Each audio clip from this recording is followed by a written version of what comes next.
Hello and welcome to Under the Brolly Episode 2, the MyUmbrella podcast in partnership with ShoutOut Radio. My name's Tom. And my name's Steve. Just a reminder of what this podcast is about and why we're doing it. It is to spread awareness of the lesser talked about LGBT plus identities. This month we're talking about non-binary.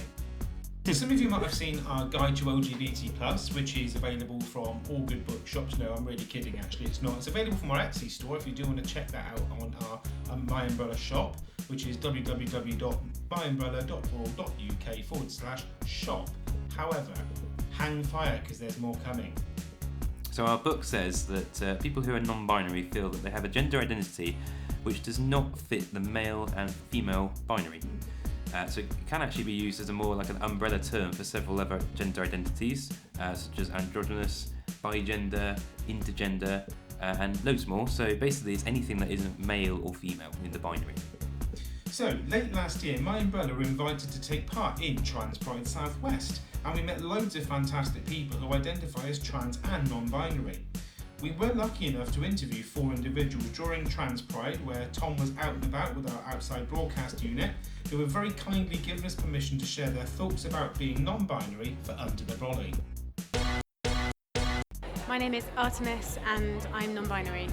For people who don't know, what does it mean to be non-binary? Well, for me it means that I don't identify as either male or female.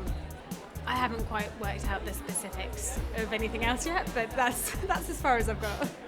Do you feel that being non-binary is recognised in the community, or would you like to see some changes in your favour or anything like that? Sometimes I am, but it's the tricky thing where because the wider world doesn't actually recognise non-binary, and so one of the hardest things is just being constantly misgendered, and that decision about whether you actually correct people or not, because a lot of the time just going about your day-to-day life is it's too short. Like you can't just spend your whole life like correcting everybody who misgenders you. So it's making that calculation of do I actually have this conversation with this person or not? How are they going to react? Is it actually safe to do this? The problem with being non-binary is that nobody really understands what it is. So I think like visibility for non-binary people is really important, and so the more representation we can have in the media and events like this, but actually things that are actually become more visible to the public would be even more valuable. So yeah, that's what I think like as a community that's what we need to be doing moving forward, is trying to kind of get more visibility so people actually understand what it is. My name is Brandon Martucci and I identify as non-binary. For people who don't know, what does non-binary mean to you? Non-binary can mean anything it's like a personal sort of like description. Like non-binary for me is kind of like, I don't want to identify as either male or female. I'm happy being either nothing or both. That's where the split is. Some people see non-binary as being both, some people say it's being nothing. The only reason why I say I like being nothing is because I don't like the label for some me. Like, I look male but I want to be more female, but I can't achieve that, so I just say, well, I'm neither. And that's the way I like to put it, basically. My name's Jamie and I identify as non-binary. For anyone who doesn't know, what does non-binary mean to you? It basically means somebody whose gender identity doesn't match what they were assigned with at birth, but it also does not necessarily match up completely with like the conventional ideas of male or female. So some people can be somewhere in between, some people can be a mix, some people can be something completely different. In your experiences identifying as non-binary, how have you found the community or the wider community? What's their response been? Personally, I've been quite welcomed. I have a quite tight-knit group of friends who also identify in a similar way, so we all kind of help and support each other, and largely people have been quite supportive. People kind of outside of the community have been a bit less accommodating, but I think most of the time that's more out of lack of education more than anything else. I think the main problem when I come out to a new person who's not part of the LGBT community is 9 times out of 10 the first thing they ask me is, what does that mean? Because it's just not talked about. I was in my late teens before I even knew that it was a thing. So I think one of the key things that we could do is raise awareness of it and just like tell people that it's a thing, that it exists, really. If you could go back in time to a time before you were aware of what non-binary meant or who you were, what would you say to your past self? I'd say there's nothing wrong with you. What you're confused about is something that is not unique to you, so don't worry about it. There are other people like you out there, and get on the internet and do some research, because it will save you an awful lot of worries. The only piece of advice I would say is be respectful. If someone asks you to refer to them in a certain way, do your best to honour it. Everyone makes mistakes, and most people will understand that, but the point is, if you care about that person, do your best to look out for them and respect what they ask you. I'm Kerry and I am non-binary, panromantic, asexual.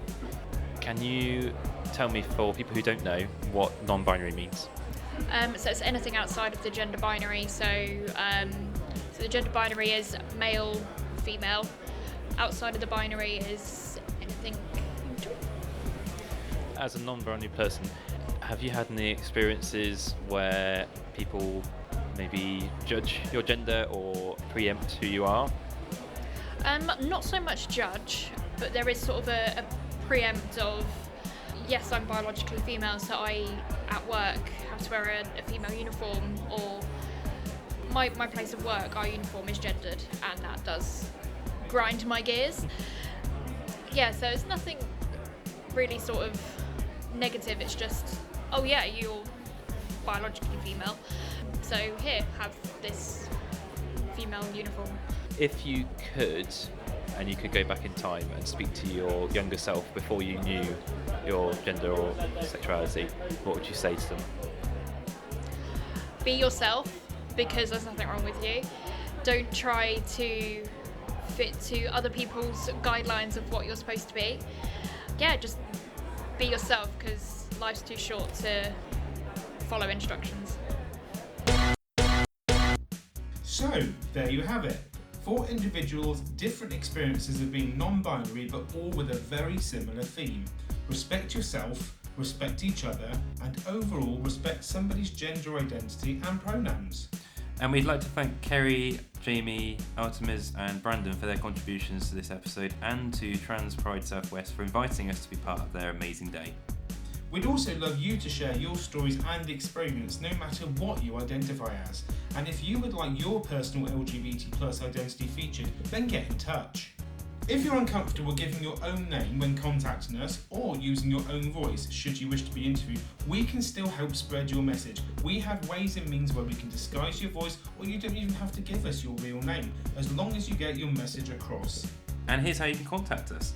You can email us on info@myumbrella.org.uk and put in the subject line Under the Brolly or UTB. UTB. Sounds a bit hip and happening, doesn't it? You can also contact us either on Facebook, Twitter or Instagram. Just search MyUmbrella, use the hashtag #UnderTheBrolly if you wish, because we'd love to hear from you. And you can join us next month when we'll be talking about another LGBT+ identity as part of Under the Brolly. Anyway, we'll see you soon. Bye now. Bye.